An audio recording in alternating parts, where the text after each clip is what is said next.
Good morning students, welcome to MKH video series. I am Shivani. Today we are going to start the remaining part of the chapter, that is conservation of plants and animals. In the previous video we had discussed about the deforestation. What is the meaning of the deforestation? Simply the cutting of the trees is known as deforestation. और ये deforestation क्यों कर रहे थे?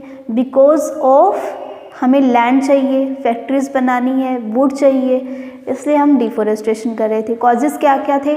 Floods, drought and decrease in the rainfall. और क्या थे? Soil erosion, desertification. These are the causes of deforestation. Next, conservation of forest and wildlife. Forest को और वाइल्ड लाइफ को कंजर्व करने के लिए कुछ प्रोटेक्टेड एरियाज बनाए गए थे. वो प्रोटेक्टेड एरियाज कौन कौन से थे? Wild life sanctuary, biosphere reserves and national park. These are the protected areas made by the government. Next, flora and fauna. Flora क्या होते हैं? जो plants, बहुत सारे plants जो होते हैं एक ही कैटेगरी के, वो constitute करते हैं flora. और fauna क्या होता है? wild animals जो होते हैं वो क्या constitute करते हैं? fauna. ठीक है. So our next topic is about the endemic species. Endemic species क्या होता है? दो species of plants and animal which are found exclusively in a particular area. किसी पर्टिकुलर एरिया में ही वो फाउंड होते हैं, मतलब किसी पर्टिकुलर एरिया में ही वो पाए जाते हैं, उसको क्या बोलते हैं? Endemic species. फॉर एग्जांपल, कोई भी वाइल्ड, जैसे टाइगर सपोज करो, टाइगर. अब ये बताओ, टाइगर क्या आपको नॉर्मली देखने को मिल जाता है क्या? नहीं मिलता. तो ये जो टाइगर है ये एक पर्टिकुलर एरिया में मिल रहा है, उस पर्टिकुलर एरिया में ही वो टाइगर मिल रहा है. तो यानी कि टाइगर कैसा हो गया? Endemic species. यानी कि बहुत कम हमें देखने को मिलता है, सिर्फ वो उसी पर्टिकुलर एरिया में जो मिलेगा उसी को क्या कहेंगे? Endemic species. टाइगर तो चलो कई बार देखने को मिल जाता है, लेकिन ऐसी कौन सी स्पीसीज है जो एंडेमिक है? वो है साल एंड वाइल्ड मैंगो. जो वाइल्ड मैंगो का ट्री है ना, वो हमें बहुत कम देखने को मिलता है, वो एक पर्टिकुलर एरिया में देखने को मिलता है. तो इसलिए वाइल्ड मैंगो है वो कौन सी स्पीसीज है? एंडेमिक स्पीसीज है. Endemic flora of the. अब आपको पता है जो प्लांट्स होते हैं वो क्या कॉन्स्टिट्यूट करते हैं? फ्लोरा कॉन्स्टिट्यूट करते हैं. ठीक है. तो endemic flora of the Pachmarhi biosphere reserve. अब ये कहाँ पर है? वाइल्ड मैंगो का ट्री ये है पंचमढ़ी बायोस्फीयर रिजर्व में. पंचमढ़ी में जो बायोस्फीयर रिजर्व बनाया हुआ है उसमें आपको वाइल्ड मैंगो देखने को मिलेगा, लेकिन नॉर्मली आपको देखने को नहीं मिलता है. नेक्स्ट है bison and Indian giant squirrel and flying squirrel are the endemic fauna. क्या आपने कभी उड़ती हुई स्क्वेरल देखी है? नहीं देखी ना. क्या आपने बहुत बड़ी स्क्वेरल देखी? नहीं देखी. तो यानी कि ये कैसे स्पीसीज है? Endemic species. जो एक पर्टिकुलर एरिया पे ही मिलती है उसको क्या बोल रहे हैं हम? Endemic species. नेक्स्ट है वाइल्ड लाइफ सेंचुरी. देखो आपने बायोस्फीयर रिजर्व पढ़ लिया था, बायोस्फीयर रिजर्व हमने स्टडी कर लिया था. ठीक है. बायोस्फीयर रिजर्व क्या होता है? जिसके अंदर बहुत सारे प्रोटेक्टेड एरिया आते हैं, that is wildlife sanctuary भी आती है और नेशनल पार्क भी आते हैं, उसको क्या कहेंगे? Biosphere reserve. और जिसके अंदर बायोडाइवर्सिटी फाउंड होती है. बायोस्फीयर रिजर्व के अंदर क्या फाउंड होती है? बायोडाइवर्सिटी. और बायोडाइवर्सिटी क्यों फाउंड होती है? क्योंकि उसके अंदर बहुत सारे प्रोटेक्टेड एरियाज आते हैं. ठीक है. तो अब हमारा जो नेक्स्ट है wildlife century. Wild life sanctuary क्या थी? किलिंग और capturing animal is strictly prohibited and punishable by law. मतलब कि वहाँ ये एक प्रोटेक्टेड एरिया. आपको पता है वाइल्ड लाइफ सेंचुरी क्या है? एक प्रोटेक्टेड एरिया जहाँ पे जो एनिमल्स है, वाइल्ड एनिमल्स है, उन सबको क्या किया जाता है? प्रोटेक्ट किया जाता है. उनको एक स्पेस प्रोवाइड किया जाता है कि जो उनके इन्वायरमेंट से बिल्कुल मैच करता है. तो वो उनके लिए क्या है? बिल्कुल सेफ है. वो वहाँ की किसी भी नेचुरल रिसोर्सेज को ईजिली यूज़ कर सकते हैं. लेकिन अगर बाहर से कोई पर्सन घूमने के लिए आ रहा है या ऐसी देखने के लिए आ रहा है वाइल्ड लाइफ सेंचुरी, तो उनका बिल्कुल क्या है? Strictly prohibited. बिल्कुल प्रोहिबिशन है उनका. किस पर? कैप्चरिंग एनिमल और किलिंग एनिमल. उनको मारने का और उनको कैप्चर करने के लिए बिल्कुल उन्होंने प्रोहिबिटेड कर रखा है. और अगर वो करते हैं ऐसा तो उनको पनिश किया जाता है. ठीक है. नेक्स्ट है wildlife sanctuary provide protection and suitable living condition to wild animals. Wild animals के लिए जो भी कंडीशन रिक्वायर्ड होती है वो सब कंडीशन उनको कहाँ प्रोवाइड होती है? उनकी इस वाइल्ड लाइफ सेंचुरी में. ठीक है. तो वाइल्ड लाइफ सेंचुरी क्या है? एक प्रोटेक्टेड एरिया जहाँ पर उनको सुटेबल लिविंग कंडीशन मिलती है। अब यही बात यहाँ पर आती है जो मैंने आपको पहले बताई थी कि आप जो टाइगर्स वगैरह हैं, वाइल्ड एनिमल्स वगैरह, आप उसको जू में रखना चाहोगे या फिर वाइल्ड लाइफ सेंचुरी में रखना चाहोगे? आप बोलोगे क्या हम उसको जू में नहीं रख सकते? तो क्या जू में उसको वही लिविंग कंडीशन मिलेगी जो उसको वाइल्ड लाइफ में मिल रही है? वाइल्ड लाइफ सेंचुरी में जो उसको लिविंग कंडीशन मिल रही है, सारे नेचुरल रिसोर्सेज यूज़ करने के लिए फ्रीली उनको कह रहे हैं, तो क्या वो सारी कंडीशंस उनको जू में मिल पाएगी? नहीं मिल पाएगी। तो वो एनिमल्स वहाँ पर सर्वाइव नहीं कर पाएंगे। इसलिए ये क्या बनाई गई है? वाइल्ड लाइफ सेंचुरीज बनाई गई है। Next is national parks. National parks क्या हैं? अब project tiger launch by the government to protect the tiger. आपने सुना होगा टाइगर को सेव करने के लिए गवर्नमेंट ने एक प्रोजेक्ट टाइगर लॉ बनाया है, जिसके अंडर क्या किया जाता है? टाइगर को कंजर्व किया जाता है। ठीक है, उनको एक एरिया प्रोवाइड किया जाता है जहाँ पर वो फ्रीली घूम सके, और वो एरिया क्या है? National park. Survival and maintenance of the tiger population. और ये क्यों किया गया? टाइगर पॉपुलेशन को मेंटेन रखने के लिए, मतलब कि टाइगर जो है वो ख़त्म नहीं हो जाए, मतलब उनकी स्पीसीज़ ख़त्म ही ना हो जाए, इसीलिए ये एरियाज़ बनाए गए उनके सर्वाइवल के लिए और मेंटेनेंस के लिए। किसकी? टाइगर पॉपुलेशन की। Endangered animal. अब देखो, जिनकी स्पीसीज़ बिल्कुल ख़त्म ही हो जाती है उसको क्या बोलते हैं? एंडेंजर्ड एनिमल बोलते हैं। जैसे कि डायनासोर है, क्या आपको अब देखने को मिलते हैं? चाहे आप इन प्रोटेक्टेड एरियाज़ में चले जाओ, चाहे आप wild life sanctuary, national park, biosphere reserve कहीं चले जाओ, क्या आपको डायनासोर देखने को मिलेंगे? नहीं मिलेंगे। क्यों नहीं मिलेंगे? क्योंकि वो ख़त्म हो चुकी है, उनकी स्पीसीज़ ख़त्म हो चुकी है, यानी कि वो कैसे एनिमल हो गए? अब एंडेंजर्ड एनिमल हो गए। ठीक है, तो एंडेंजर्ड एनिमल क्या होता है? Animal whose number are diminished to a level that they might face extinction. मतलब उनका जो नंबर है बिल्कुल डिमिनिश्ड हो गया है, बिल्कुल ख़त्म हो गया है, तो ऐसे स्पीसीज़ को क्या बोलेंगे? एंडेंजर्ड स्पीसीज़ और endangered animal. Example, wild buffalo, बारहसिंगा। क्या आपने कभी वाइल्ड बफेलो देखा है? बारहसिंगा देखा है? नहीं देखा। क्यों नहीं देखा? क्योंकि वो कैसी स्पीसीज़ है? एंडेंजर्ड स्पीसीज़ है, मतलब वो ख़त्म हो चुकी है। Then disturbance in their natural habitat. अगर उनके हैबिटेट में अगर क्या आता है? डिस्टर्बेंस आता है, तो उसको मेंटेन रखने के लिए भी क्या बनाया गया? National park. मतलब वहाँ पर वो इजीली किसी भी नेचुरल रिसोर्सेज का यूज़ कर सकते हैं, उनको उनका हैबिटेट प्रोवाइड किया गया, उनके हैबिटेट से बिल्कुल मिलता जुलता इन्वायरमेंट प्रोवाइड किया गया है, दैट इज़ नेशनल पार्क।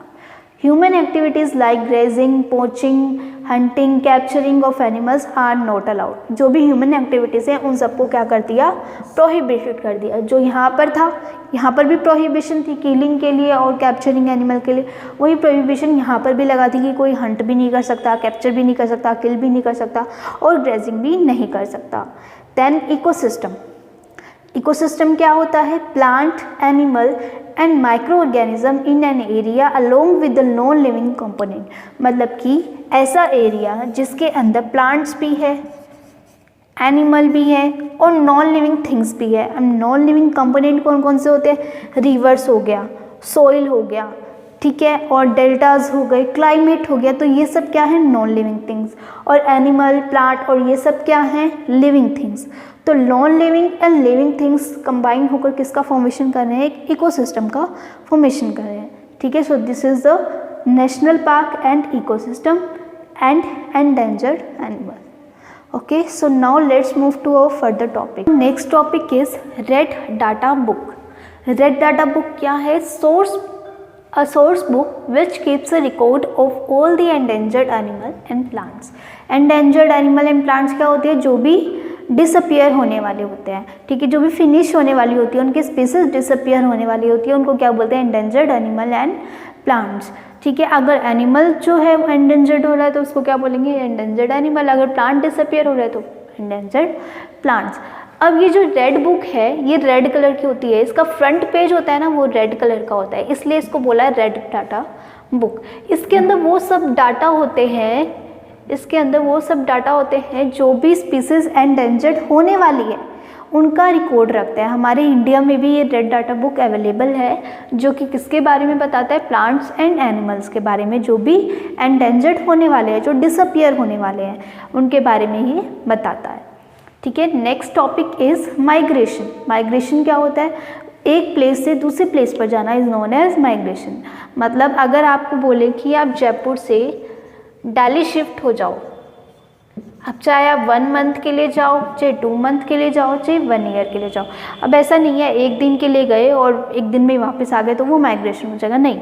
वहाँ एटलीस्ट 1 मंथ, 2 मंथ या 1 ईयर इस तरह से आप रहकर आओ तो वो क्या हो जाएगा, migration.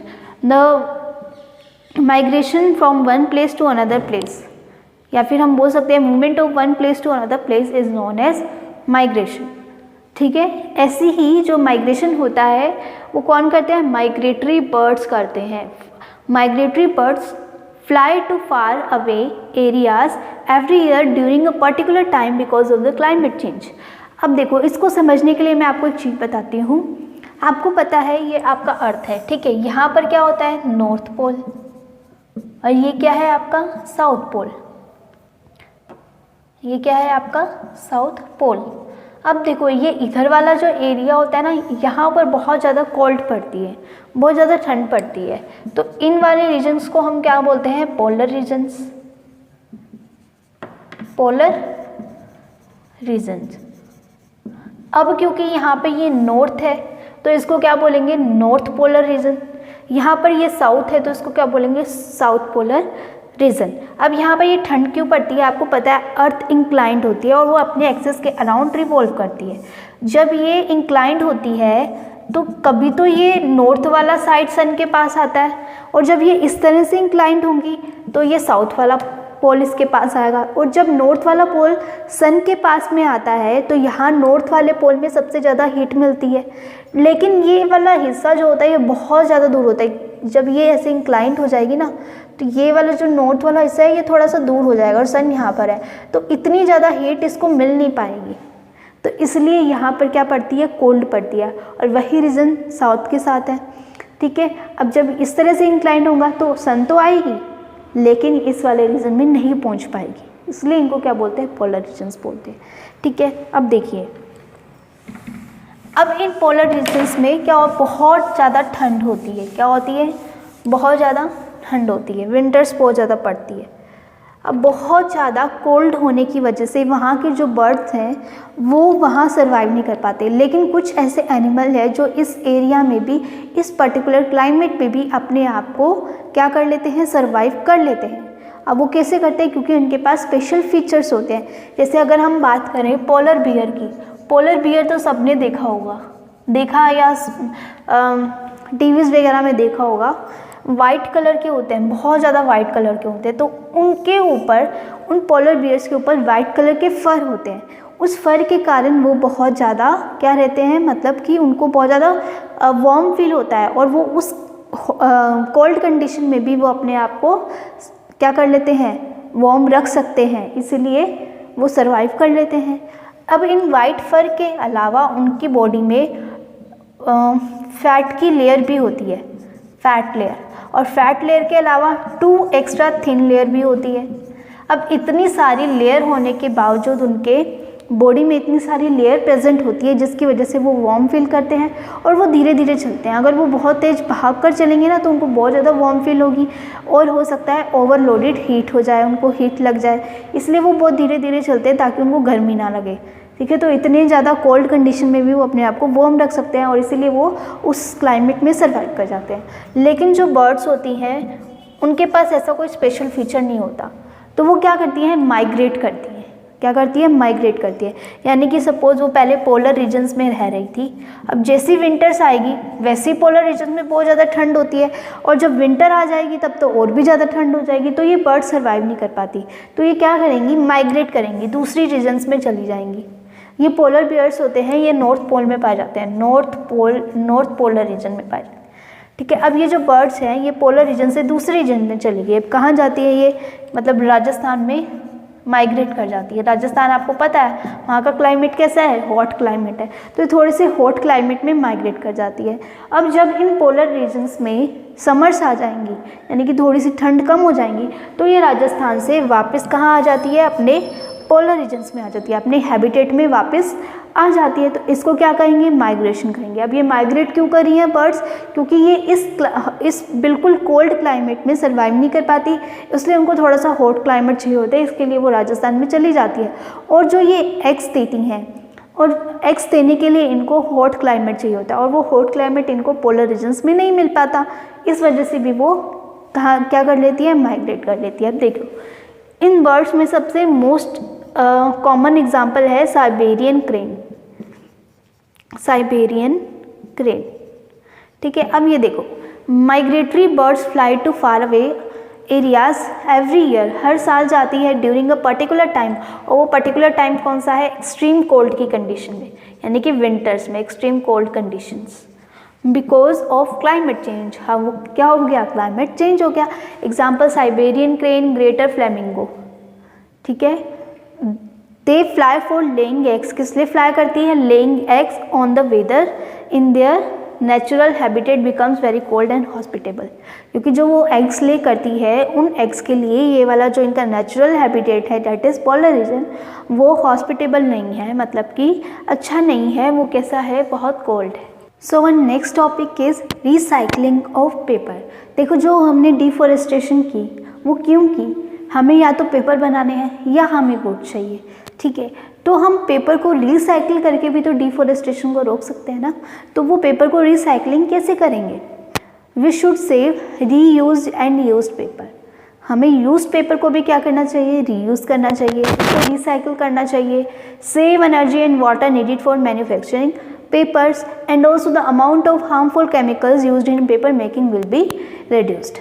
So next topic is reforestation. Reforestation क्या होता है, देखो जो अब यहाँ तो क्या हो गया, डिफॉरेस्टेशन का एक कॉजेस था कि वुड बनाने के लिए या फिर पेपर बनाने के लिए ट्रीज को कट किया जाता है, तो ये तो रिसाइकलिंग हो गई।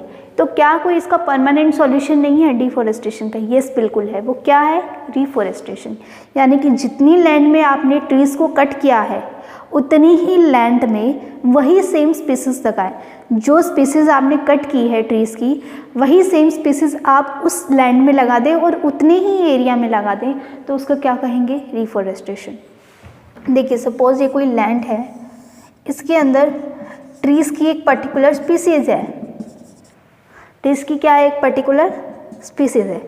अब आपने इस लैंड में से सब ट्रीज को कट कर दिया और आपने यहाँ क्या बना दी, बिल्डिंग्स बना दी।